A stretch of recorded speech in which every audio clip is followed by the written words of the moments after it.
Hey guys, and welcome back to another video. For today's video, I want to talk about the new Conjuring movie that just came out in early June, The Conjuring, The Devil Made Me Do It. This movie obviously came out in 2021, and it is the third rendition of the Conjuring movie series, but the 8th movie under the Conjuring universe umbrella. And unlike the first two Conjuring movies that were directed by James Wan, this movie was instead directed by Michael Chaves. But the movie was still written by James Wan and David Leslie Johnson Goldrick. And not only was Wan one of the writers, he also was a producer on set as well. So he was still a part of the movie, he just wasn't the director just due to conflicts with other movies that he had planned for this year. But this isn't the first time that Michael Chaves has directed a movie under the Conjuring umbrella. He was also the director on the movie The Curse of La Llorona. Now, for those of you who don't know, this third movie is actually based on true events that happened in 1981. In Brookfield, Connecticut in 1981, Arnie Johnson became the first person to ever plead not guilty due to demonic possession. He ended up stabbing his landlord to death, but claims that he did it because he was possessed by the devil. And just like in the Conjuring movie, Arnie invited the demons to possess him instead of his girlfriend's little brother. David Glatzel, who was 11 years old at the time, had supposedly been possessed by a demon that they found on a property that his family was renovating to try to resell. And just like with any other possession story, he started speaking in tongues, acting erratically, having mood swings, and his family believed that he really was possessed. So they sought help from Ed and Lorraine Warren, who agreed, yes, that he is possessed. I think Ed said he had something like 40-something demons in him that David was able to name out every single one. So they petitioned for the church to let them do a formal exorcism, which they ended up doing. At the end of the Conjuring movie, you actually get to hear some of the live recordings of David speaking in tongue while they do the exorcisms, and they also show photos from the actual exorcism as well, along with photos of the family. And during one of these exorcisms, Arnie, apparently so distraught at seeing David suffering, basically eggs on the demons to possess him, to take him instead, and Ed claims that he did see this happen. There were a lot of people who witnessed this, and a lot of them do say, yeah, you could kind of tell that the demon transferred itself from David into Arnie. So then Arnie started acting the same way that David was acting. And it would kind of come and go in bursts. He wouldn't always be acting possessed, but sometimes it would just sort of come out of him. And one day, Arnie called in sick from work to go hang out with his girlfriend Debbie at her job at a kennel, which was run by Bono, who was also their landlord. They had gone out to lunch together, and Bono was super intoxicated after this lunch, and when they went back to Debbie's house, he started acting sort of bizarre towards one of the younger female cousins, and this really enraged Arnie. Apparently, according to witness testimony, he let out a growl that was animalistic before attacking Bono, stabbing him upwards of 6 times, and Bono would die from his injuries a few hours later. Arnie was found about 3 miles from the scene and seemingly had no idea what had happened. He had no recollection of attacking Bono and had no idea that he had committed this crime. Whenever he was taken into custody, Ed and Lorraine did vouch for him that he was possessed whenever this occurred, so he couldn't really be held accountable for his actions, and he really did plead not guilty in court for reasons of demonic possession. The court ended up not buying this, mainly because they said there's no way to have tactile physical proof of demonic possession, and Arnie wasn't really acting the same way after the attack. They couldn't really get him to replicate this possessed attitude that he was supposed to have, but the court did go a little bit easy on him. He was convicted of manslaughter, and he was sentenced to 10 to 20 years, but ended up only serving 5. He is out of prison now, still with Debbie, and he still vouches for his story that he doesn't really remember the death and that he thinks he really was possessed by a demon.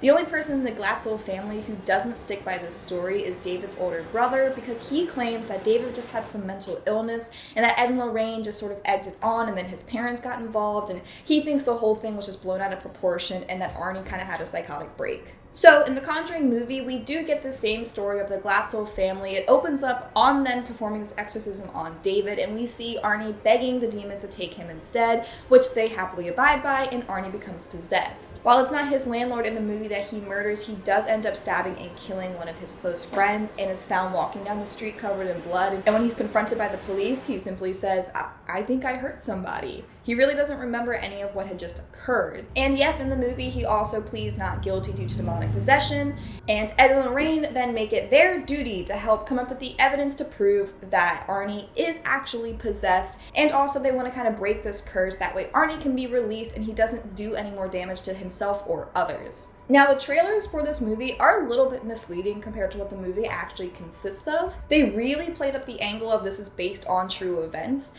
and the story of Arnie Johnson, yes, it's true, but it was more about the court case and having someone plead not guilty due to demonic possession. It was the first time that ever happened, and this also was the first murder ever in Brookfield, Connecticut, so it was a really big deal at the time. But in the movie, they don't really focus necessarily on the trial, and they don't even really focus on Arnie.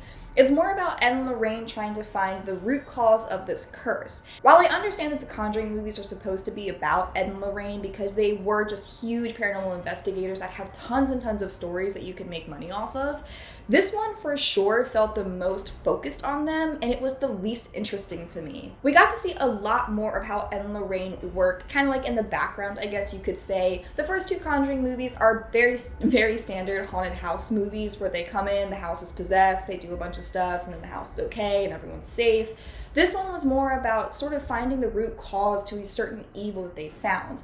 Unlike in the real story that the Glatzels had purchased a property that then David became possessed by something on the property, in this movie there is a witch's totem that is underneath of the house that ends up releasing this curse onto the family. So the whole movie, Ed and Lorraine are trying to find out who is the person putting these totems out, because then they'll be able to prove that this person had released the curse and that they can break the curse and Arnie will be okay and then everything will be fine. So it's a lot more of just trying to find the root cause of this evil versus the evil itself. And we get to see a lot more of Lorraine's powers. Lorraine Warren claimed that she was able to sort of have a clairvoyancy between worlds. She could talk and see dead people. She assisted the police in missing person cases by putting herself in the situation that those missing persons are in right before they go missing. And she actually did help them find a few people. And we see an example of this in the movie where she follows the course of a girl who was possessed by the same demon that was possessing Arnie, and she follows this sort of vision, finds out that the girl had stabbed her friend and then jumped off of a cliff killing herself, and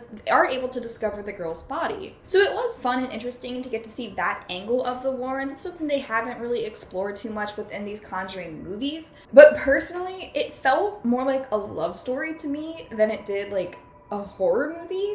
And it is widely accepted across the board that this is the weakest of the three Conjuring movies. So I wasn't expecting another haunted house movie, but I was expecting this to be more based around the Glatzels' possession, I guess. I kind of wanted to see more of that. We don't even see Arnie kill, he's named Bobo in the movie, but we don't see him kill the guy. You're telling me that you're gonna show me a guy who's possessed by a demon in a horror movie, but then not show me the actual killing that he's committed? And like, he's covered in blood afterward. You know it would have been a good scene to see. So that was sort of disappointing for me. And the previous two Conjuring movies were written by Chad and Carrie Hayes, so I don't know if it's because it's not the same director and not the same writers that this movie felt a little bit lackluster and not as scary, but I feel like I wanted a little bit more with this movie than what I got. Now don't get me wrong, it's not a bad movie. It does have good movie elements. The beginning is really intriguing, the tension throughout is really good, the dialogue is nice, the shots themselves are really pretty. I just feel like it didn't have as much scares as the previous movies. And I kind of wish that it followed more along with the true story as well. They really hyped this movie up as though it was going to be a telling of the story of Arnie Johnson, which I guess technically it is, but it's almost like they told you the story of Arnie Johnson for the first 30 minutes, so they then could show you all the stuff the Warrens did after. And to me, it wasn't about the Warrens, it was about Arnie. Now, I do love the Warrens as a couple. I do love watching their movies. Obviously, you have to take everything that they ever did and said with a grain of salt because there are so many conflicting reports about them. But I think they do make for fun, interesting movies to be able to kind of sensationalize their stories and showcase what it would be like if everything that they said was sort of true. And every movie that stars the Warrens, Lorraine actually helped get those movies going. She was a part of the writing process in the sense of, explaining stories, helping them get interviews. So a lot of the stories and things that the Warrens talk about in the movies is stuff that Lorraine actually recounted to the producers and people just used in the movies. She did pass away in 2019, so I'm not sure how much of a hand she had in helping with this film. But the story at the end about their first date and the gazebo thing is true true, and it's a story that Lorraine has told multiple times. And for this movie, they did interview the Johnsons. They interviewed Arnie and Debbie, and they talked to people who were there during the trial. Apparently, the first draft of this movie was very, very accurate to the real events that happened.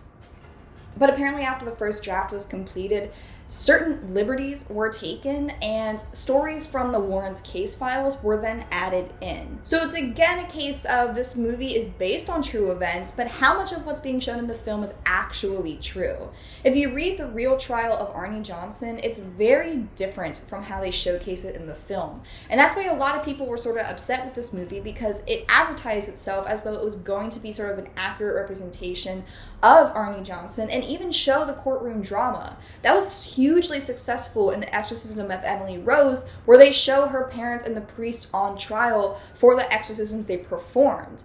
We get like 2 court scenes in this entire film, and the whole thing is supposed to be about how this guy is the first person to ever plead guilty because of demonic possession.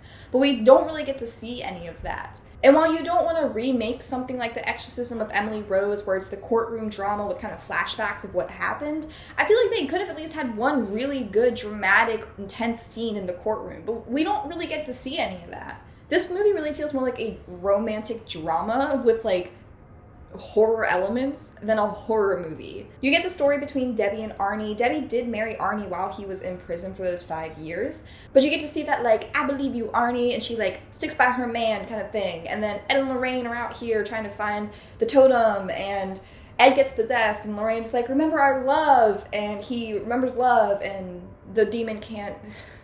It's just one of those things, you know? And it's not bad, but it's not what I was expecting at all, especially from a Conjuring movie. It just felt so much more like a love story between the Warrens, and then you have like the love story between Arnie and Debbie, and I'm like, wasn't there like a demon supposed to be here somewhere? Like 20 minutes ago, like Arnie was stabbing people, but he was stabbing people, but we didn't get to see him stab people. So all in all, it's not a bad movie, and of course, it's going to get you that Conjuring fix. I love Vera Farmiga and Patrick Wilson as the Warrens. They're a great couple together, and it is a fun movie to watch. I would watch it again, but it's not a scary movie for me. It's not what I wanted from the Conjuring movie. I'm a little bit disappointed in that sense, but it's still a good movie. I do want to give a shout out to Emerald Wolf. She is a 12-year-old contortionist. And in the beginning scene when David is still possessed, he's doing all that like stuff that possessed people do where they like go into like impossible positions. All of that is real. That's actually this 12-year-old girl named Emerald doing those positions. Even when she like bends backwards and like sticks her head out from under her arm, that's all her. The producer said that she was incredible to watch, and they could have done a whole movie just based on her. She could be her own one-man show. The only thing that they actually digitalized is putting David's face onto the body. Everything else is just really this 12-year-old girl. So I want to give her a shout out because that's like hella impressive. But all in all, like I said, not a bad movie, not what I wanted. Definitely, I didn't think it was very scary, but I'd love to know what you guys think. Did you enjoy this movie? Did you find it scary? Or do you agree with me that it's sort of lackluster in compared to the first 2 Conjuring movies? I'd love to know what you have to say. You can leave a comment down below or head over to my Instagram, What a Horror. I'll be making a post about this video as well. But as always, I want to thank you guys so much for watching. Please like and subscribe if you want to see new videos because I put out new videos every Friday. And until next time, stay spooky.